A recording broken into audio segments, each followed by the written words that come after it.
ನಮಸ್ಕಾರ, ನೀವು ನೋಡ್ತಾ ಇದ್ದೀರಾ ಜನತಾ ಟಿವಿ. ನಾನು ಸುಪ್ರೀತಾ ಶೆಟ್ಟಿ. ಸಂಸಾರ ಸಾಗರವನ್ನ ಗೆಲ್ಲುವುದು ಸುಲಭವಲ್ಲ ಎಂಬ ಮಾತಿದೆ. ಇತ್ತೀಚಿನ ದಿನಗಳಲ್ಲಿ ಬೆರಳ ತುದಿಯಲ್ಲಿ ಜಗತ್ತನ್ನೇ ಆಳುವಂತಹ ತಂತ್ರಜ್ಞಾನ ಜೊತೆಗೆ ಸಣ್ಣ ಪುಟ್ಟ ವಿಷಯಗಳಲ್ಲಿ ದಾಂಪತ್ಯದಲ್ಲಿ ಬಿರುಕು ಮೂಡುವುದು, ತಾಳ್ಮೆ ಇಲ್ಲದೆ ಸಂಬಂಧಗಳು ಮುರಿದು ಬೀಳುವುದು ಸಾಮಾನ್ಯವಾಗಿದೆ.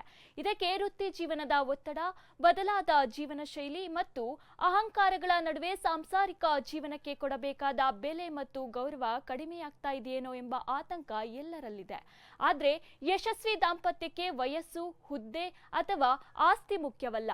ಪರಸ್ಪರ ಗೌರವ, ನಂಬಿಕೆ ಮತ್ತು ಕಷ್ಟ ಸುಖಗಳಲ್ಲಿ ಜೊತೆಯಾಗಿ ನಿಲ್ಲುವ ಮನೋಭಾವ ಮುಖ್ಯ ಎಂಬುದಕ್ಕೆ ನಮ್ಮ ಕಣ್ಣೆದುರಿಗಿದೆ ಅತ್ಯುತ್ತಮ ಉದಾಹರಣೆ. ಅವರೇ ಮಾಜಿ ಪ್ರಧಾನಿ ಎಚ್.ಡಿ. ದೇವೇಗೌಡರು ಮತ್ತು ಅವರ ಪತ್ನಿ ಚೆನ್ನಮ್ಮನವರು. ದೇವೇಗೌಡರು ಮತ್ತು ಚೆನ್ನಮ್ಮನವರ ಮದುವೆಯಾಗಿದ್ದು 1954ರಲ್ಲಿ. ಅಂದರೆ 70 ವರ್ಷಗಳಿಗಿಂತಲೂ ಹೆಚ್ಚು ಕಾಲದಿಂದ ಇಬ್ಬರು ಒಂದಾಗಿ ಬಾಳುತ್ತಿದ್ದಾರೆ. ಸಾಮಾನ್ಯ ಹಳ್ಳಿಯ ಕುಟುಂಬದಿಂದ ಬಂದ ದೇವೇಗೌಡರು ರಾಜಕೀಯಕ್ಕೆ ಪ್ರವೇಶಿಸಿದಾಗ ಅವರ ಹಾದಿ ಸುಲಭವಾಗಿರಲಿಲ್ಲ. ನಿರಂತರ ಹೋರಾಟಗಳು, ಪ್ರವಾಸಗಳು, ರಾಜಕೀಯದ ಏಳು ಬೀಳುಗಳು ಮತ್ತು ತುರ್ತು ಪರಿಸ್ಥಿತಿಯ ಸಮಯದಲ್ಲಿ ಅನುಭವಿಸಿದ ಜೈಲುವಾಸ, ಇಷ್ಟೆಲ್ಲ ಕಷ್ಟಗಳಿದ್ರೂ ಕೂಡ ಮನೆಯ ಜವಾಬ್ದಾರಿಯನ್ನ ಸಂಪೂರ್ಣವಾಗಿ ವಹಿಸಿಕೊಂಡು ಮಕ್ಕಳನ್ನ ಬೆಳೆಸಿ ದೇವೇಗೌಡರಿಗೆ ನೆರಳಾಗಿ ನಿಂತವರು ಚೆನ್ನಮ್ಮನವರು. ಒಬ್ಬ ಯಶಸ್ವಿ ಪುರುಷನ ಹಿಂದೆ ಒಬ್ಬ ಮಹಿಳೆ ಇರ್ತಾಳೆ ಎಂಬ ಗಾದೆಗೆ ಚೆನ್ನಮ್ಮನವರು ನಿಜವಾದ ಸಾಕ್ಷಿ. ರಾಜಕೀಯದ ಬಿರುಗಾಳಿಗಳ ನಡುವೆಯೂ ಗೌಡರ ಮನಸ್ಸಿಗೆ ಶಾಂತಿ ನೀಡುವ ನೆಮ್ಮದಿಯ ತಾಣವಾಗಿ ಅವರ ಸಂಸಾರವಿತ್ತು. ಪ್ರಧಾನಿಯ ಪತ್ನಿಯಾಗಿದ್ರೂ ಚೆನ್ನಮ್ಮನವರು ಎಂದಿಗೂ ಆಡಂಬರಕ್ಕೆ ಆಸೆ ಪಡಲಿಲ್ಲ. ಎಂದಿನಂತೆ ತಮ್ಮ ಸರಳ ನಡವಳಿಕೆಯಿಂದಲೇ ಎಲ್ಲರ ಮನಗೆದ್ರು.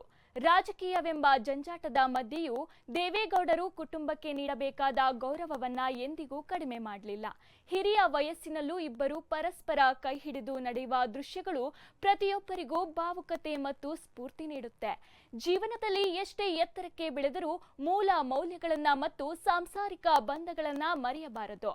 ದಾಂಪತ್ಯವೆಂದರೆ ಕೇವಲ ಸಂತೋಷದ ದಿನಗಳಲ್ಲಿ ಜೊತೆಗಿರುವುದಷ್ಟೇ ಅಲ್ಲ, ಜೀವನದ ಪ್ರತಿಯೊಂದು ಸವಾಲನ್ನ ಜೊತೆಯಾಗಿ ಎದುರಿಸುವುದು ಮತ್ತು ಹೆಚ್ಚು ವರ್ಷಗಳ ಕಾಲ ಪ್ರೀತಿ, ಗೌರವ ಮತ್ತು ನಂಬಿಕೆಯಿಂದ ಬಾಳಿ ಬದುಕುತ್ತಿರುವ ದೇವೇಗೌಡ ಹಾಗೂ ಚೆನ್ನಮ್ಮ ದಂಪತಿ ಇಂದಿನ ಪ್ರತಿಯೊಂದು ಕುಟುಂಬಕ್ಕೂ, ದಂಪತಿಗಳಿಗೂ ದಾರಿದೀಪ.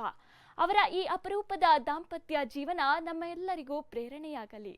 ಇದಾಗಿತ್ತು ಈ ಹೊತ್ತಿನ ಅಪ್ಡೇಟ್ಸ್. ನೇರ ಸುದ್ದಿ, ನಿರಂತರ ಮನರಂಜನೆಗಾಗಿ ನೋಡ್ತಾ ಇರಿ ಜನತಾ ಟಿವಿ.